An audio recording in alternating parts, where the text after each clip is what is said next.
Hey there, guys. I'm outside. I feel really good, and it is a glorious day. I'm at my favorite location right here, which is like a reconstructed little wood hinge pretend spiral. There's even a couple of big bits of rock out there, if you can see them. Um, it's basically just a park, and I really wanted to come out again because I haven't been on in a while. I did record one video about the hows and whats exactly of my massively influential chakra realignment with Tumo. So yeah, but rather than sling that into your faces just like that, it's a bit academic, and I don't feel like that at this moment at all. I feel so good. It is incredible. It also feels really vulnerable, and I'm squinting because of the sunshine right there. So I'll be squinting at you for a bit. Maybe if I go like this, it will be slightly less, squinty. There's another bit of the hinge right there. It looks rather neat, doesn't it? So I have done, I think last week on Tuesday morning or night or something, I did a session, a Tumo session. Is specifically using transformed Shakti Kundalini energy in your lower belly that you use for this, and it just worked. Oh my god, it's utterly amazing. I can't even begin at this point to express what my life is like. It's born again. Completely reborn, renewed, alive.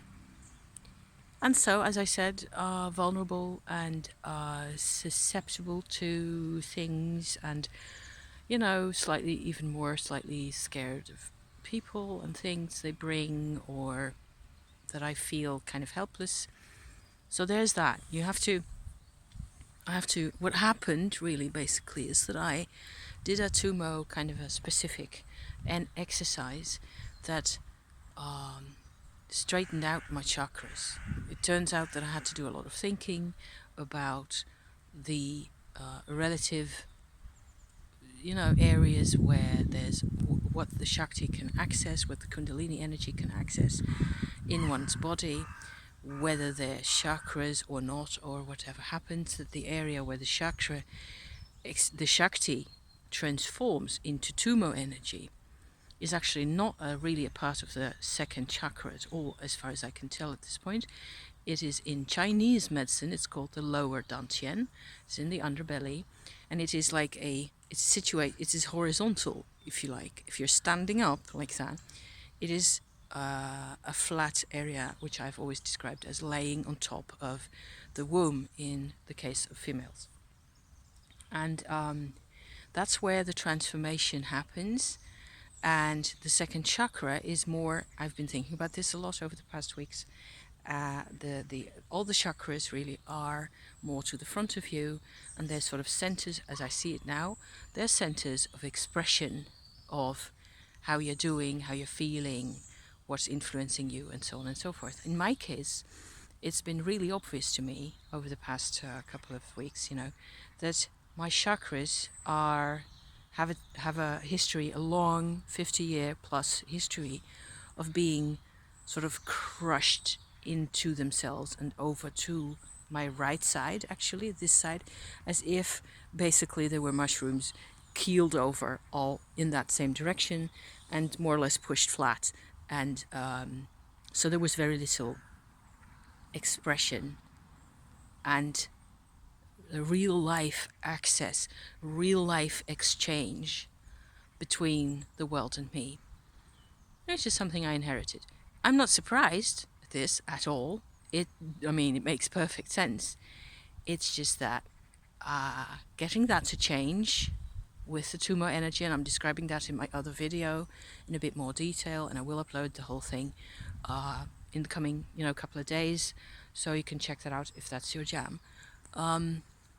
But it has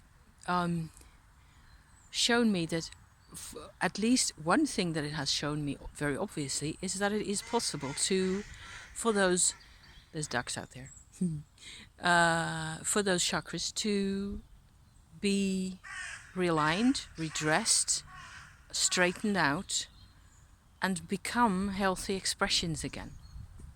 Now, this is a massive deal for me. It turns out that's why I'm coming out with this kind of an episode today at this point, rather than giving you the academic stuff and leave it at that, I thought it'd be much more fair and true to nature at this point to at least have an attempt at telling you what it feels like. And it is the things I've described, it's also, I'm quite creative at this moment.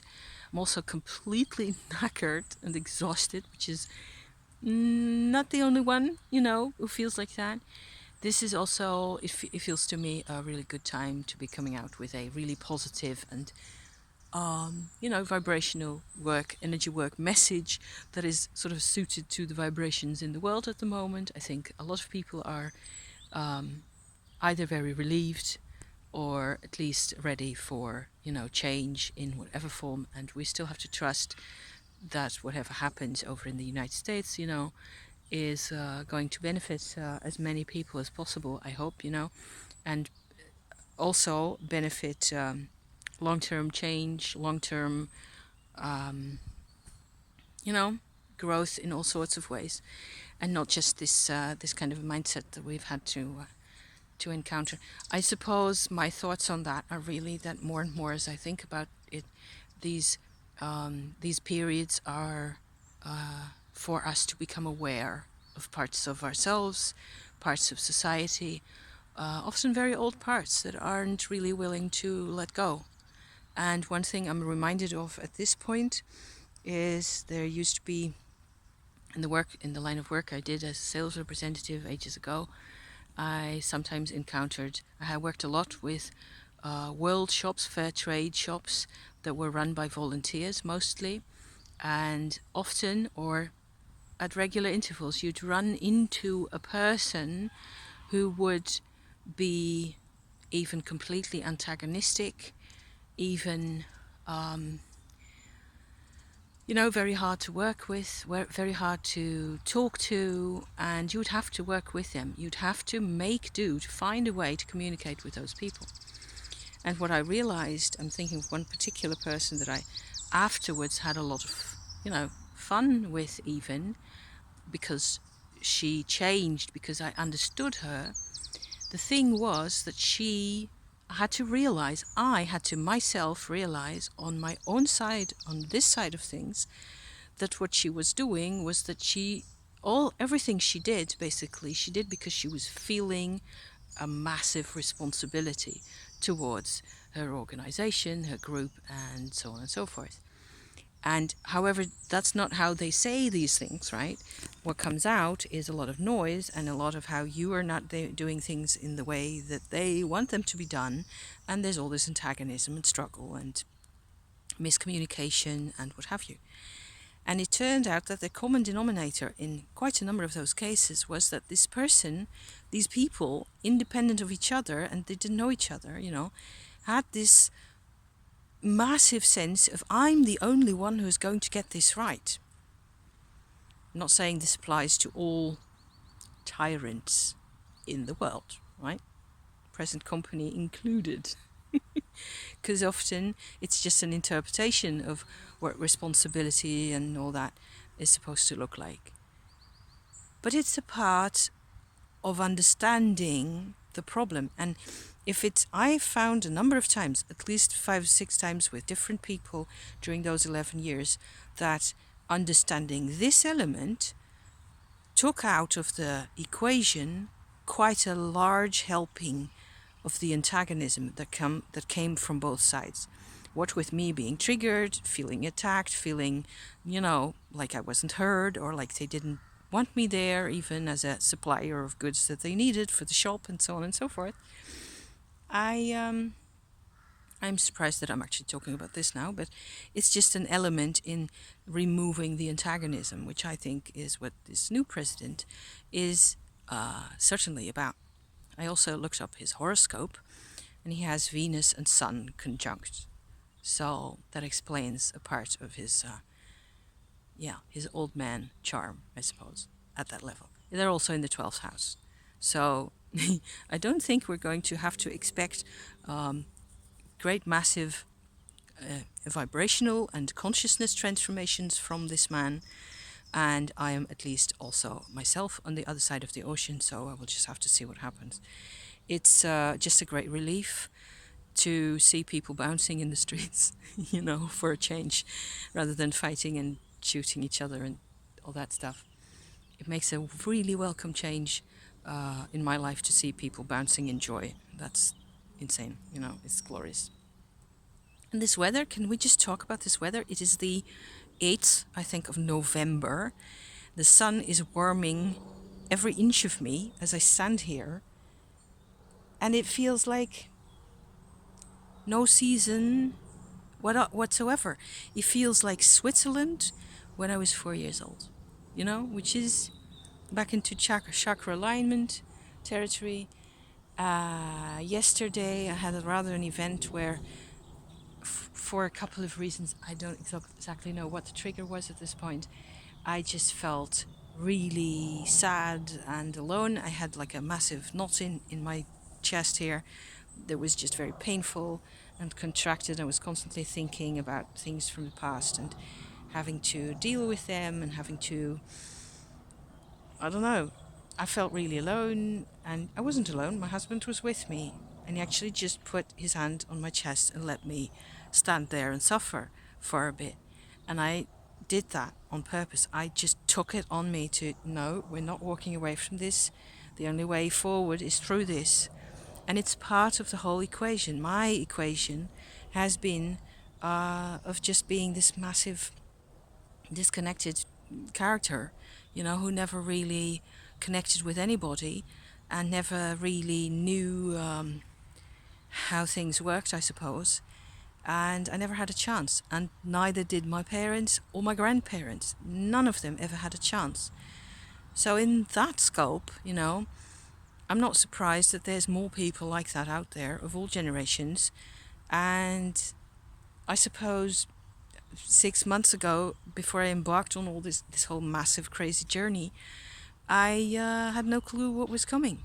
Even though I'd mapped it all out more or less with, my completion process, my journaling, tarot, and all the rest of it, I knew where I was supposed to be going.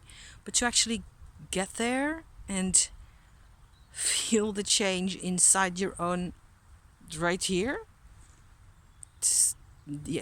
there's no words.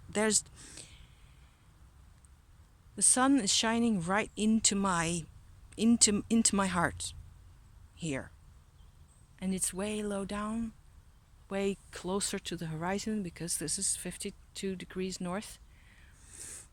And it's so nice and warm. And I have never felt the sun shine in there before. It shone into my head, into my skull and my brainy bits, I suppose it shone into my underbelly as well. It's never really 100% closed, or at least it wasn't for me. I didn't get enough of that material, of the heart connected material to work with and to be aware of it. It wasn't like it was 100% shut off, not at all. So I think I will leave it at this for now. I will just this is just a tiny check-in here. I'm doing geometry because I'm making knitting patterns. I wanted to be able to knit a pentagram with my homespun colored and white threads that I've made. I want to make a pentagram or a pentacle in a circle, or probably without a circle in this case, into my knitwear. Is that a fly, or what was it? A spider? Some kind of critter. All the critters are alive. So yeah. So here's to you. I hope you're alive. I hope you're doing well. Somebody's talking on the phone. They've got a dog and a kiddo in a pram right there. See you next time. See you soon, okay? Be well, be safe, and be as happy as you can be, because it's alive. Still alive. Thank you for watching. See you then. Okay.